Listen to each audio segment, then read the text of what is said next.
Assalamualaikum anak-anak. Hari ini kita masuk tematik 6B, subtema 1, pembelajaran 2 dan 3.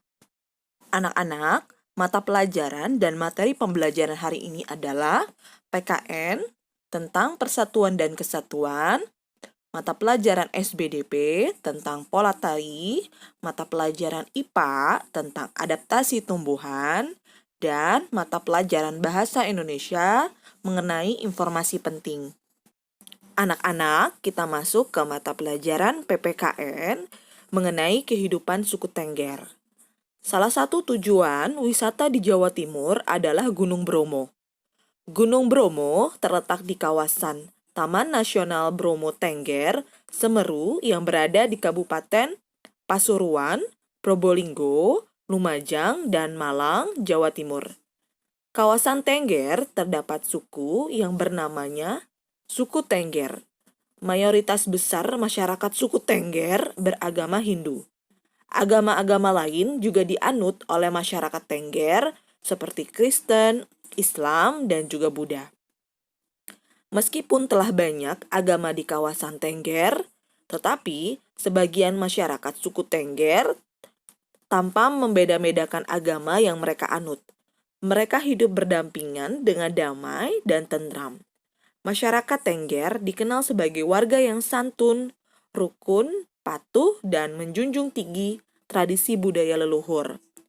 Mereka saling menghormati dan mengasihi. Toleransi beragama tertanam kuat di kalangan masyarakat Tengger. Oleh karena itu, kehidupan masyarakat pada suku Tengger patut menjadi contoh bagi bangsa Indonesia.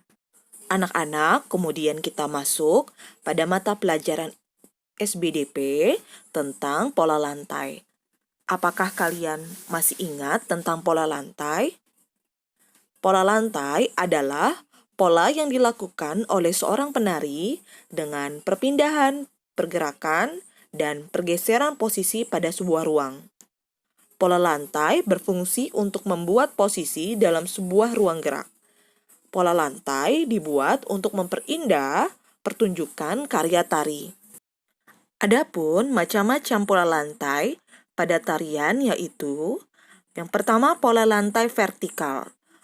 Pada pola lantai ini, penari membentuk garis vertikal yaitu garis lurus dari depan ke belakang atau sebaliknya. Yang kedua, pola lantai horizontal. Pada pola lantai ini, penari berbaris membentuk garis lurus ke samping. Pola lantai ketiga adalah diagonal. Pada pola lantai ini, penari berbaris membentuk garis menyudut ke kanan atau ke kiri. Yang keempat, pola lantai lingkaran. Pada pola lantai ini, penari membentuk garis seperti bentuk lingkaran. Nah, anak-anak, berikut ini gambar berbagai pola lantai. Gambar pertama ada gambar pola lantai vertikal, 2, gambar pola lantai horizontal, 3, gambar pola lantai diagonal, dan keempat, gambar pola lantai melingkar. Anak-anak, ini adalah contoh pola lantai pada tarian. Yang pertama, pada tari pendek menggunakan pola lantai garis melengkung. Yang kedua, tari kecak dengan pola lantai garis melengkung dan membentuk seperti lingkaran. Pola lantai yang ketiga pada tari saman dengan menggunakan pola lantai garis lurus. Setelah Ibu menjelaskan pola lantai, kita masuk pada mata pelajaran IPA mengenai adaptasi tumbuhan. Contoh adaptasi tumbuhan terhadap lingkungan tempat hidup yaitu xerofit. Xerofit adalah tumbuhan yang hidup di tempat kering dan juga panas. Contohnya, tumbuhan lidah buaya, kaktus, dan pohon kurma. Ciri-ciri xerofit adalah sebagai berikut. Yang pertama, lapisan permukaan tubuh dilapisi oleh lapisan lilin yang berfungsi untuk mengurangi penguapan air. Kedua, daunnya berbentuk kecil, bahkan berbentuk duri yang berfungsi untuk mengurangi penguapan air. Ketiga, akarnya sangat panjang, yang berfungsi untuk mencari air sampai ke tempat yang jauh. Dan yang keempat, batang tumbuhan ini tebal, berfungsi menyimpan cadangan air yang banyak. Contoh adaptasi tumbuhan selanjutnya adalah hidrofit. Hidrofit adalah tumbuhan yang hidup di tempat basah dan juga berair. Contohnya pada tumbuhan teratai, eceng gondok, kelambang, dan juga kangkung. Ciri-ciri hidrofit adalah sebagai berikut. Yang pertama, dapat terapung di atas air. Kedua, memiliki daun yang lebar.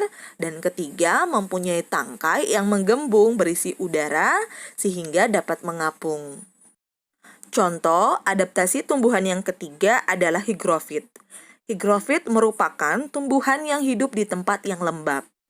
Higrofit banyak tumbuh di hutan hujan tropis seperti Indonesia.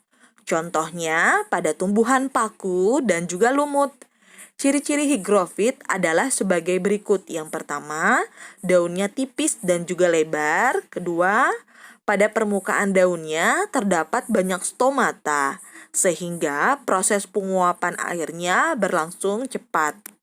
Contoh adaptasi tumbuhan yang keempat adalah halofit. Halofit merupakan tumbuhan yang dapat hidup di tempat yang asin atau tergenang air laut. Biasanya, halofit tumbuh di pesisir pantai. Contohnya pada tumbuhan bakau atau mangrove. Ciri-ciri halofit adalah sebagai berikut. Yang pertama, pada akar terdapat filter untuk menyaring masuknya garam yang berlebihan. Yang kedua, kelebihan garam juga akan dikeluarkan oleh tumbuhan bakau dari daunnya. Selanjutnya anak-anak, kita masuk mata pelajaran bahasa Indonesia mengenai tokoh-tokoh dalam proklamasi kemerdekaan. Nah, kalian tahu ya, tokoh-tokoh dalam proklamasi kemerdekaan yang pertama adalah Insinyur Soekarno.